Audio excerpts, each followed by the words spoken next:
जय हिंद दोस्तों। आज हम लोग डाइजेस्टिव सिस्टम इन ह्यूमन के बारे में पढ़ेंगे।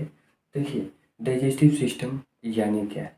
तो देखिए, डाइजेस्टिव सिस्टम होता है, डाइजेस्टिव सिस्टम से मतलब ये है कि एक ऐसा सिस्टम जिसमें क्या होता हो, डाइजेशन होता।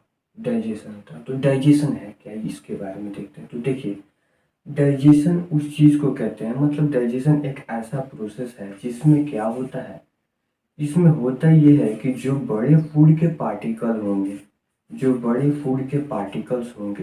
उनको छोटे फूड के पार्टिकल्स में कन्वर्ट कर देने को ही क्या कहते हैं, इसी प्रोसेस को हम क्या कहते हैं, डाइजेशन कहते हैं। बड़े फूड के पार्टिकल को छोटे फूड के पार्टिकल में कन्वर्ट कर देने को ही, उसी प्रोसेस को हम क्या कहते हैं, डाइजेशन कहते हैं। तो देखिए, डाइजेशन फिजियोकेमिकल प्रोसेस है। अब ये फिजियोकेमिकल प्रोसेस का मतलब क्या है।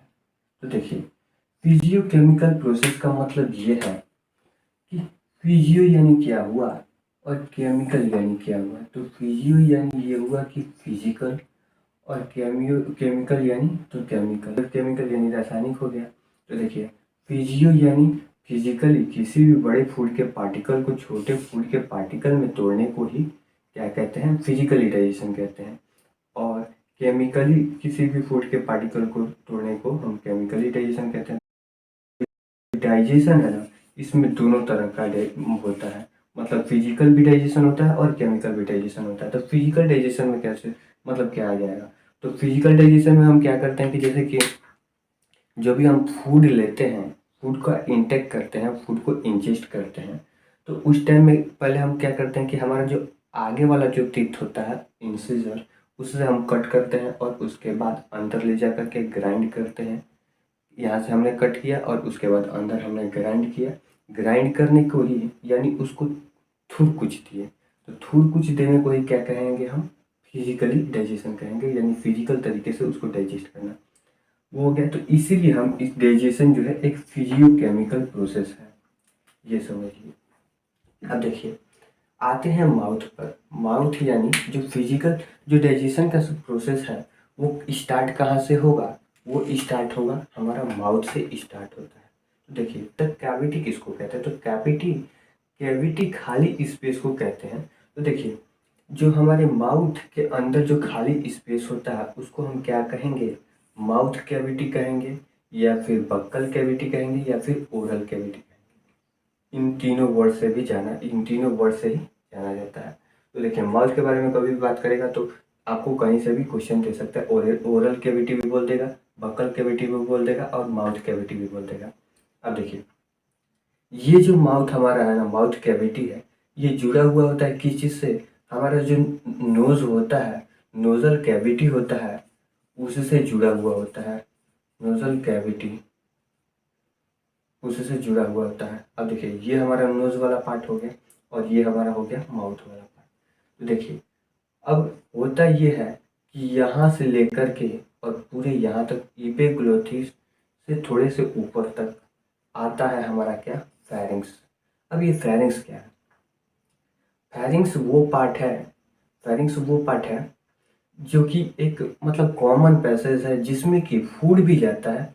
यहाँ से हमारा फूड भी आएगा और एयर भी आएगा, मतलब दोनों आते हैं। ये एक ही पैसेज है जिससे कि फूड भी आता है और एयर भी आता है। यानी एयर किस लिए आता है, तो ऑक्सीजन के लिए आता है, और फूड किस लिए आता है, तो एनर्जी बनाने के लिए आता है। तो देखिए, अब जहाँ से कॉमन पैसेज है उसी को हम फेरिंग्स कहते हैं। तो फेरिंग्स तीन तरह के होते हैं, कौन कौन से, नोजोफेरिंग्स होता है और ओरोफेरिंग्स होता है, हाइपोफेरिंग्स होता है। तो नोजोफेरिंग्स कहाँ से कहाँ तक होता है, तो नोजोफेरिंग्स जो नोज का कैविटी होता है यहाँ से लेकर के लगभग यहाँ तक होता है, और जो मिडिल वाला होता है वो होता है हमारा ओरोफेरिंग्स, और जो इपिग्लोटिस से थोड़ा सा ऊपर तक होता है वो होता है हमारा हाइपोफेरिंग्स। ठीक है। अब यहाँ पर फूड नीचे आने से पहले हम क्या करते हैं, उसको ग्राइंड करते हैं, उसको उसको पीसते हैं, और उसके बाद क्या होता है, उसमें माउथ में हमारा सलाइवरी ग्लैंड पाए जाते हैं। सलाइवरी ग्लैंड पाए जाते हैं तीन ठो क्या पाए जाएंगे, सलाइवरी ग्लैंड पाए जाएंगे। अब सलाइवरी ग्लैंड क्या करेंगे, तो सलाइवरी ग्लैंड करते क्या है, वो 3 ठो होते हैं। सलाइवरी जूस रिलीज करते हैं, सलाइवरी जूस सीक्रेट करते हैं, सलाइवरी इमाइलेज सीक्रेट करते हैं। अब देखिए इनमें जो भी सलाइवरी जूस सीक्रेट करेंगे वो कौन कौन से ग्लैंड सीक्रेट करेंगे, तो 3 ठो ग्लैंड होते हैं, पैराटिड ग्लैंड, सबलिंगुअल ग्लैंड और सबमैंडिब्यूलर ग्लैंड। अब तीनों का वर्क क्या है, तीनों का यही वर्क है कि स्टार्च को ब्रेक कर देना, किस चीज में, माल्टोज में।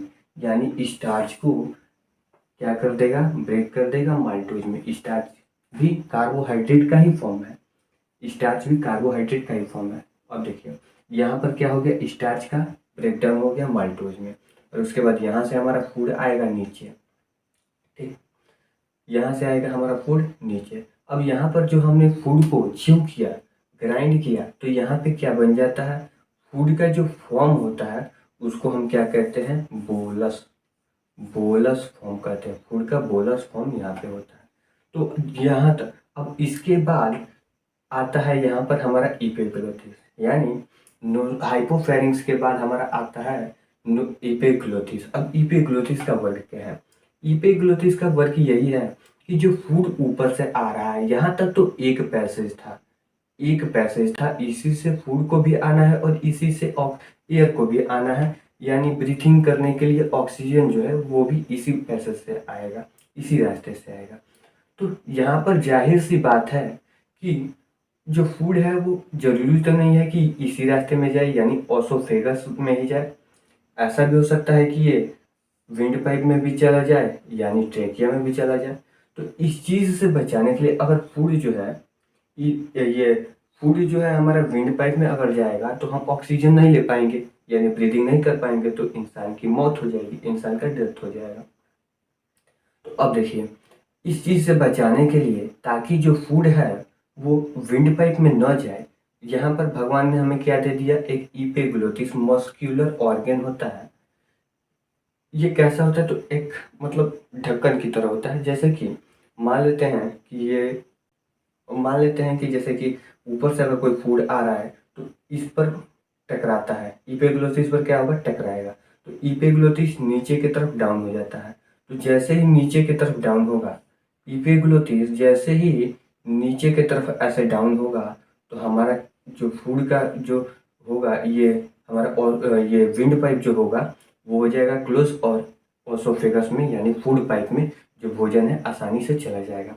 तो देखिए जब फूड पाइप में यानी ओसोफेगस में जब फूड जा रहा होता है, तो वहाँ पर एक मूवमेंट के थ्रू जा रहा होता है, यानी एक एक मूवमेंट होता है जिसको कि कहते हैं हम क्या, पेरिस्टाल्टिक मूवमेंट कहते हैं। अब देखिए पेरिस्टाल्टिक मूवमेंट है क्या, पेरिस्टाल्टिक मूवमेंट जैसे कि मान लेते हैं कि देखिए ये इसको मान लेते हैं कि ये हमारा ओसोफेगस है, यानी फूड पाइप है। तो इसमें यहाँ पर क्या है, बोलस का फॉर्म होता है फूड का। तो यहाँ पर मान लेते हैं कि हमारा बोलस है, तो अपर साइड में क्या होगा, अपर साइड के जो मसल्स होंगे वो होंगे कॉन्ट्रैक्ट, यानी वो अपर साइड से फूड को दबाव डालेंगे और नीचे से एक्सपेंड होते हैं, यानी नीचे से फैलते हैं। तो फूड जो है आसानी से नीचे की तरफ मूव करेगा, स्लो मोशन में मूव करता है, धीरे धीरे मूव करता है, और उसके बाद आ जाता है हमारा स्टमक में। अब ये जरूरी क्या था कि पेरिस्टाल्टिक मूवमेंट का मतलब जरूरी क्या था, ऐसे डायरेक्ट भी अगर पाइप रहता तो उस तरीके से भी आ सकता था, बट कंडीशन ये है कि अगर डायरेक्ट जो फूड है यहाँ से हम जैसे ही निकलेंगे तो अपर साइड से नीचे की तरफ आ रहा है, तो जाहिर सी बात है कि ग्रेविटेशनल फोर्स लगेगा। जैसे कि इस डस्टर को छोड़ते हैं तो वो नीचे की तरफ आता है, तो उसी तरीके से मतलब प्रेशर से आया हमारा डस्टर, उसी तरीके से यहाँ पे जो बोलस है वो भी प्रेशर से आएगा नीचे। तो जैसे ही प्रेशर से आएगा तो स्टमक में जा करके बहुत ही तेजी से गिरेगा, तो इस वजह से स्टमक को चोट लगेगा। तो इसी चीज से बचाने के लिए भगवान ने हमें क्या दिया, पेरिस्टाल्टिक मूवमेंट ओसोफेगस को प्रदान कर दिया। अब देखिए उसके बाद आता है हमारा स्टमक, तो स्टमक जो है इसमें गैस्ट्रिक ग्लैंड पाए जाते हैं। इसमें क्या पाया जाएगा, गैस्ट्रिक ग्लैंड पाया जाएगा। गैस्ट्रिक ग्लैंड क्या करते हैं, तो gastric gland gastric juice release करता है। अब वो गैस्ट्रिक जूस में होता क्या क्या है, उस गैस्ट्रिक जूस में होता है हमारा म्यूकस, उसके बाद होता है HCl और पेप्सिन होता है। तो देखिए जो पेप्सिन है वो करेगा प्रोटीन का ब्रेकडाउन, यानी पेप्सिन किस चीज़ को तोड़ेगा, प्रोटीन को तोड़ेगा। लेकिन पेप्सिन प्रोटीन को किस चीज़ में तोड़ेगा, पेप्टोन में तोड़ेगा। लेकिन इसका कंडीशन क्या है, पेप्सिन तभी वर्क करेगा, तभी एक्टिवेट होगा जब इसको मिलेगा एसिडिक मीडियम। पेप्सिन तभी एक्टिवेट होगा जब इसको मिलेगा एसिडिक मीडियम। तो एसिडिक मीडियम कौन कराता है प्रदान, इसको HCl कराता है। HCl इसको क्या दिया, पेप्सिन को एसिडिक मीडियम। अब एसिडिक जब मीडियम दिया तो ये पेप्सिन जो है प्रोटीन को पेप्टोन में तोड़ दिया। अब जब ये स्टमक के अंदर जो फूड है वो हो गया एसिडिक HCl के वजह से, तो जाहिर सी बात है कि हमारे या फिर जो भी एसिडिक पदार्थ होते हैं वो फूड के इनर लाइनिंग को क्रोस करते हैं, हार्म पहुंचाएंगे। तो इस चीज़ से बचाने के लिए म्यूकस जो है वो म्यूकस सेल के द्वारा रिलीज किए जाते हैं स्टमक के पास। स्टमक का जो इनर लाइनिंग होता है उसके पास स्टमक म्यूकस सेल पाए जाते हैं जो कि म्यूकस रिलीज करते हैं। अब ये म्यूकस होता क्या है, म्यूकस एक तरह का बेसिक सबस्टेंस होता है, बेसिक सबस्टेंस होता है, यानी इसका ये एसिडिक नहीं होता, बेसिक होता है। तो ये जब एसिडिक है और ये बेसिक है तो ये स्टमक का जो इनर लाइनिंग होता है ना उसी पे पाया जाता है केवल। तो इससे क्या होगा, तो इसका स्टमक का इनर लाइनिंग का जो है वो प्रोटेक्ट हो जाती है एसिड से। जब एसिड जो एसिड है अगर इनर लाइनिंग के पास आएगा यानी म्यूकस के पास आएगा तो वो बेसिक है, तो दोनों मिलकर के न्यूट्रल कर देंगे, दोनों मिलकर के न्यूट्रल कर देंगे। तो देखिए अब यहाँ पर पूरा जो एसिड है ना वो न्यूट्रल नहीं हो पाता है, क्योंकि केवल साइड साइड के ही हो पाएंगे और जो बीच के होंगे वो थोड़ा ना हो पाएंगे। तो इसीलिए जब नीचे यहाँ पर जो स्टमक का जो लास्ट वाला पार्ट होता है वो उसको कहते हैं पाइलोरिक स्फिंक्टर। अब पाइलोरिक स्फिंक्टर से नीचे जो है फूड हमारा यहाँ पर क्या बन जाएगा, काइम, डाइजेशन के द्वारा। और काइम जो है नीचे आएगा, ये जो है हमारा पूरा पूरा स्मॉल इंटेस्टाइन हुआ। स्मॉल इंटेस्टाइन का पहला पार्ट ड्यूडेनम, स्मॉल इंटेस्टाइन का पहला पार्ट ड्यूडेनम। अब ड्यूडेनम में क्या होता है, ड्यूडेनम में होगा ये कि जो लीवर होता है उससे बाइल जूस सिक्रेट होता है, यानी लीवर क्या करेगा, बाइल जूस सिक्रेट करेगा। वो स्टोर किस में होगा, यहाँ से दो क्वेश्चन आता है। बाइल जूस सिक्रेट कहाँ से होता है, यानी बाइल जूस को सिक्रेट किसने किया। और दूसरा क्वेश्चन ये आता है कि बाइल जूस स्टोर कहाँ होता है, तो बाइल जूस स्टोर होगा गाल ब्लेडर में, और बाइल जूस सिक्रेट कहाँ से होगा, लीवर से होगा। और उसके बाद ये जो डक्ट है, ये जो नली है जिससे कि बाइल जूस आता है ड्यूडेनम के स्मॉल इंटेस्टाइन के पहले पार्ट ड्यूडेनम में, उसको क्या कहेंगे, बाइल डक्ट कहेंगे, बाइल डक्ट कहेंगे। तो लीवर जो है ना बाइल जूस सिक्रेट करता है, लीवर क्या करेगा, बाइल जूस सिक्रेट करेगा। जो यहाँ पर एसिडिक फूड हो चुका था उसको न्यूट्रल करना होगा ना, न्यूट्रल तो करना ही पड़ेगा। तो उसको न्यूट्रल कौन करेगा, यहाँ पे कुछ इनर लाइन ने किया और जो फूड एसिडिक और भी कुछ बच गए उनको कौन करेगा, तो बाइल जूस उसको न्यूट्रल करेगा। और साथ में जो फैट के बड़े बड़े मॉलिक्यूल्स हैं, जो फैट के बड़े बड़े टुकड़े हैं उनको स्मॉल में तोड़ देगा, स्मॉलर मॉलिक्यूल में तोड़ देगा, स्मॉलर टुकड़े में तोड़ देगा। अब देखिए यहाँ पर क्या हुआ, तो देखिए फैट के बड़े जो फूड के पार्टिकल्स हैं उनको स्मॉल पार्टिकल्स में तोड़ने को क्या कहते हैं, इमल्सिफिकेशन कहते हैं, इमल्सिफिकेशन कहते हैं। ठीक है, इमल्सिफिकेशन कहते हैं। यहाँ पे क्या हुआ, इमल्सिफिकेशन। अब देखिए पैनक्रियास क्या करता है, अब यहाँ पर जो लीवर से जो बाइल जो सिक्रेट हुआ उससे कुछ जो फैट हैं वो टूट गए, लेकिन सारे फैट मतलब एब्जर्व करने के लायक नहीं होते हैं, मतलब सारे नहीं टूटे हुए होते हैं। तो जितने बच गए रहते हैं जो भी फूड के बड़े पार्टिकल्स, उनको कौन तोड़ेगा, उनको तोड़ता है हमारा लिपेज। पैनक्रियाज से 3 तरह के एंजाइम रिलीज होते हैं जिनको कि याद करने के लिए शॉर्ट ट्रिक है TLP। बस TLP को याद रखिए और उसके बाद आपको याद हो जाएगा। तो देखिए T फॉर ट्राइप्सिन हो गया, L फॉर लिपेज हो गया, P फॉर पैनक्रियाटिक एमाइलेज हो गया। देखिए, जो यहाँ पर फैट कुछ बचा था और कुछ जो बच गया था उसको कौन पचाएगा? लिपेज पचाएगा। एल्फर क्या होगा? लिपेज होगा। और उसके बाद ट्राइप्सिन क्या करेगा? ट्राइप्सिन जो यहाँ पर प्रोटीन है, यहाँ पर जो प्रोटीन है वो किस चीज में कन्वर्ट हुआ? पेप्टोन में। कौन कन्वर्ट किया? पेप्सिन ने।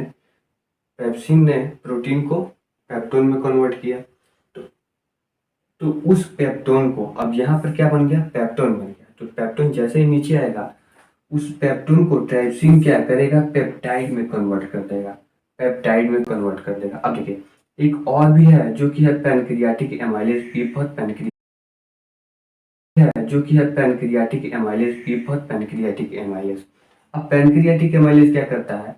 जो भी कार्बोहाइड्रेट होते हैं उनका ब्रेक डाउन करता है, कार्बोहाइड्रेट का ब्रेक डाउन करता है। उसके बाद देखिए, उसके बाद आता है हमारा स्मॉल इंटेस्टाइन का दूसरा पार्ट। स्मॉल इंटेस्टाइन का दूसरा पार्ट जिसको कि कहते हैं जेजुनम, जिसको कि कहते हैं जेजुनम। अब जेजुनम का क्या वर्क होता है? जब यहाँ पर मतलब कई तरह के एसिड, कई तरह के एंजाइम रिलीज कर दिए गए, तो अब जाहिर सी बात है कि अगर कॉम्पैक्ट एरिया में मतलब छोटे एरिया में ये रहेगा तो अच्छे से इसका डाइजेशन नहीं हो पाएगा। तो इस एरिया को बढ़ाने के लिए जो जेजुनम है वो वर्क करता है, यानी जो फूड है ना उसको जेजुनम क्या करेगा? फैला देगा। यानी जेजुनम जो है बड़ा एरिया होता है जो कि फूड को फैला देता है। अब यहाँ पर क्या होगा? डाइजेशन होगा और उसके बाद स्मॉल इंटेस्टाइन जो है इंटेस्टाइनल जूस सिक्रेट करता है। ये इंटेस्टाइनल जूस क्या करेगा? फाइनल डाइजेशन कराता है। तो क्वेश्चन आता है कि फाइनल डाइजेशन कहाँ पे होता है? तो final digestion of food small intestine में होता है। ठीक है। उसके बाद अगर वाटर पूछा रहेगा तो आप बोलेंगे लार्ज इंटेस्टाइन, यानी वाटर का एब्जॉर्प्शन कहाँ पे होगा? Large intestine. यानी वाटर का डाइजेशन कहाँ होगा? तो लार्ज इंटेस्टाइन में होता है। उसके बाद फाइनल डाइजेशन ये कराता है कौन?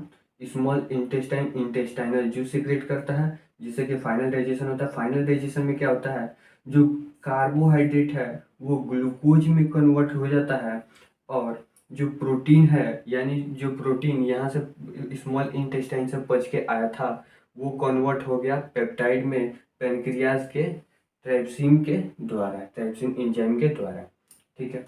अब ये जो पेप्टाइड है जैसे ही स्मॉल इंटेस्टाइन में आएगा तो वो इंटेस्टाइनल जूस सिक्रेट करेगा और जो पेप्टाइड है, जो पेप्टाइड है वो कन्वर्ट किस चीज में होता है? अमीनो एसिड में हो जाता है। पेप्टाइड है वो प्रोटीन का ही फॉर्म है पेप्टाइड,